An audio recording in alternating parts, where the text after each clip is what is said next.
Welcome to Stone Houses Volume 2, where we're going to assess some construction details on site, going from utter fails all the way to recommendations and good examples. I'm particularly stoked for today's video because I've just come back from vacation in an area full of stone houses.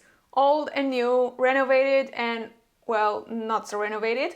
But anyway, I've seen many ways of doing things and I thought, well, everyone should see some of these examples. So today you're gonna follow me around as I comment on details in following categories. Category number 1 is, oh no, they didn't. Second category is, okay, not bad. And third one is, wow, that's nice. So whether you're a homeowner wannabe, or just a stone house enthusiast like me, by the end of this video, you'll be equipped to distinguish between what's top and what's a flop. So we're gonna start with category number 1, which is a category which did not pass quality control by me. That is category, oh no, they didn't. I'm just gonna dive right into it and start with this example of using new technology in old constructions.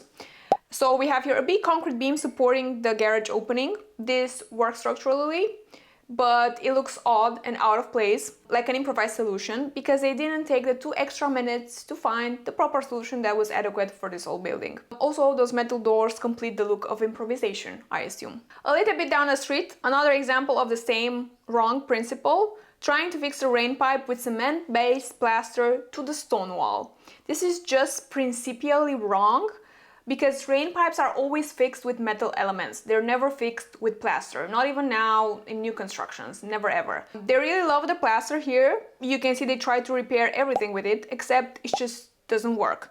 It doesn't bind well with the old construction and the existing wall, so it separates and washes away. Another botched reparation with cement-based plaster, which somehow went wrong as the existing wood beam is displaced and irregular. And another reparation like that, again with the plaster not binding well and washing away. So there's a trend here, right? Repairing with cemented plaster. And that trend brings up the trend of the plaster washing away. Now we have one with multiple types of concrete, which gets very good grades for improvisation, but 0 for construction knowledge. The old plaster is not cleaned, the new one wants to be a universal solution for beams, missing stones at the base, and also adding bricks on top, and just basically a solution for anything that could go wrong or that needs to be repaired in the construction. However, this will not stand the test of time. As I said, the concrete will just separate and wash away.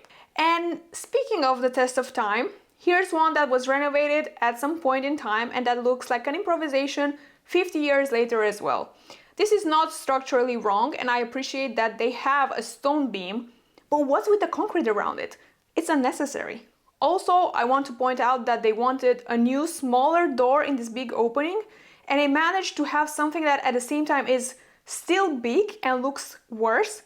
Double doors which are narrower could have worked here, or if they wanted uneven sides, the door should be until under the beam, not leave this weird 10 centimeter space just under it, which creates a weird proportion and gives the impression that something is just out of place when you look at this door. And now a word from our sponsor. Yeah, that's right, it's me! So if you like this video and you find this information useful, there's 3 ways you can support me continuing doing videos without actually spending any money. Option number 1 is to subscribe to the channel. Option number 2 is to leave a comment with anything. It can just be an emoji, okay? Just leave a comment. And option number 3 is to subscribe to my newsletter, which is again 0 money and also useful. You can even do all 3 of them if you're feeling very generous, and that will make me extra happy. That being said, let's move on with the video. Next one. Here they used 2 prefab concrete beams and filled in between with bricks. This again, not structurally wrong, so it works. It will stand, it won't fall down. But again, it's a very odd choice and definitely an improvisation. You can see even the old stone arch, which would have worked very well in this case. So I'm not sure why the need for the extra beam. I think they just wanted to change the shape of the door. Not appreciated. Another one on the concrete subject, this time a threshold, which is not even level and which seems to be half a meter tall. This threshold could have been very easy made out of some nice stone and have 2 steps, because I have no idea who likes half a meter thresholds or who can like go onto them or like climb onto them. Or even easier, if the height inside allowed it, the door could have been higher with just half the height of the threshold. The last point is, well, concrete. Again, this one really shows what happens with concrete and other materials over time when you leave them exposed to the rain and you just don't take good care of them or not think of them right from the beginning. You can see here that they tried to repair the threshold with concrete a long time ago. But then also you can actually see the traces of how the water flowed around the concrete and into the wood, destroying the wood and then making this threshold structurally unsafe. So the first problem here is adding concrete on wood without any separation membrane. Not that this would be good, but it would be better if they had a membrane. But anyway, the overall huge problem is that there is no waterproofing. And water went everywhere, like under the concrete, around the concrete, and you can see it chipped away at the wood, the plaster on the sides, and also at the stone. Moving on. So in this photo, the construction is structurally wrong. You can already see the wood beam bending under the weight of the wall. The wood beam should have been double the height, or they could just have kept the initial stone arch, which worked perfectly, and you can see it's there. So they introduced this extra beam for nothing, and it's wrong as well.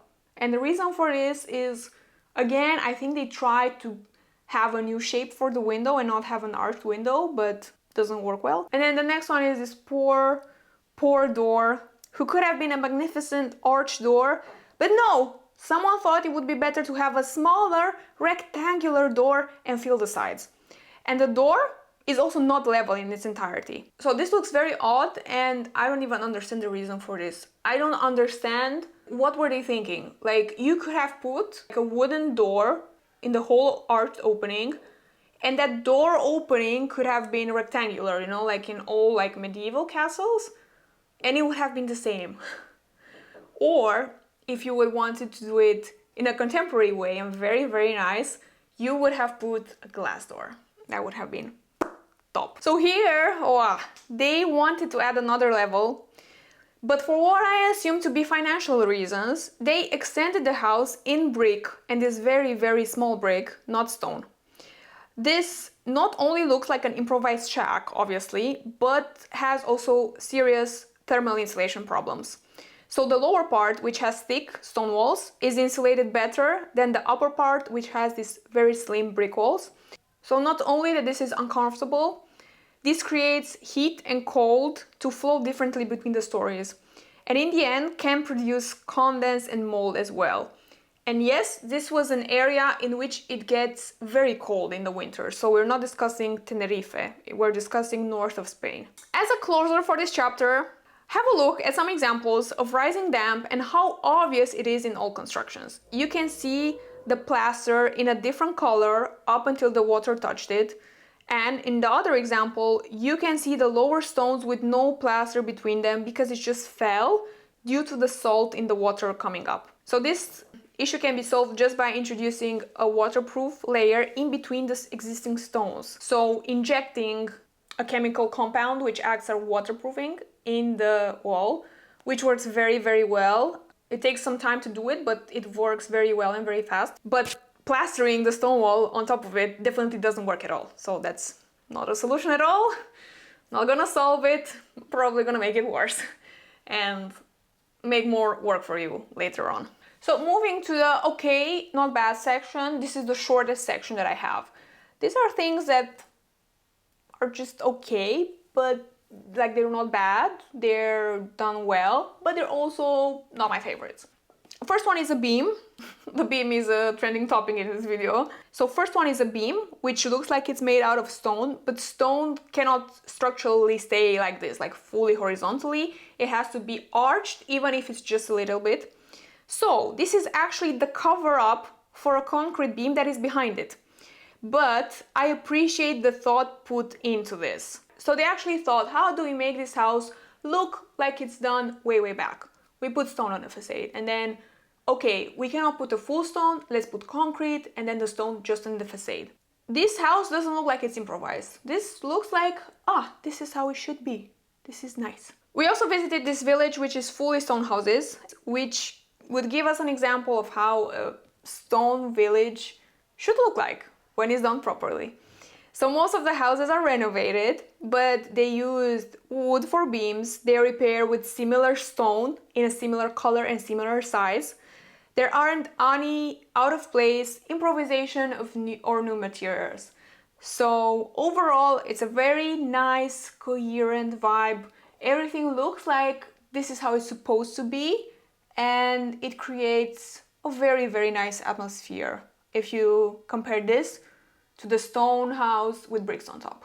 We are on to our last and best section, which is wow, that's nice section. And we're gonna start the section with the trending topic of this video, which is beams. In this first example, this is another way of using concrete as a structural support, but then covering it with a smaller stone the size of the rest of the facade. I like this way of renovating because it's very contemporary. This is how stone facades are built now in 2023, and this looks polished, simple, and elegant, while optionally also being coherent with the rest of the village. As a more historical alternative, so to say, I also like a lot this big stone renovation of a doorway. Looks very good and would have looked even better with stone in the same color as the rest of my opinion, but overall it gives the impression of something done right, durable and sturdy, so I can feel I can trust this doorway to hold for 1000 years. Very nice example. I also want to show this arched door done properly with the arch in place, no additional beams or fillings, and the door in the same shape as the opening. It seems so easy, right? Like there is no other way to put a door here, and yet we've seen the examples that other people have invented.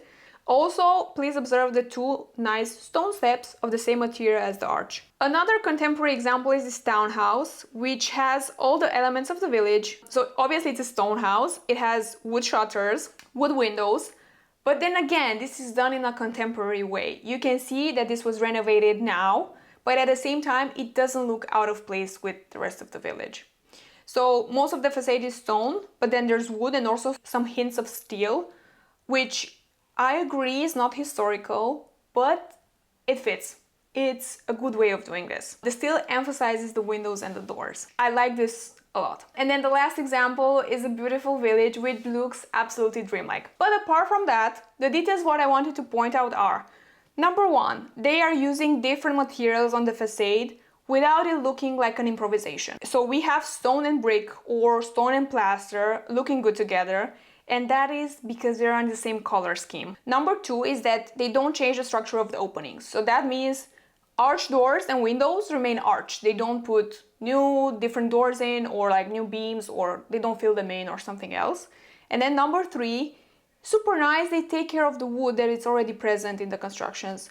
So the wood is treated and painted to be protected from the rain and the weather, and it looks and holds very well. That's all, folks. I hope you're appalled and inspired at the same time, and I'll see you soon with another video. Also, leave a comment.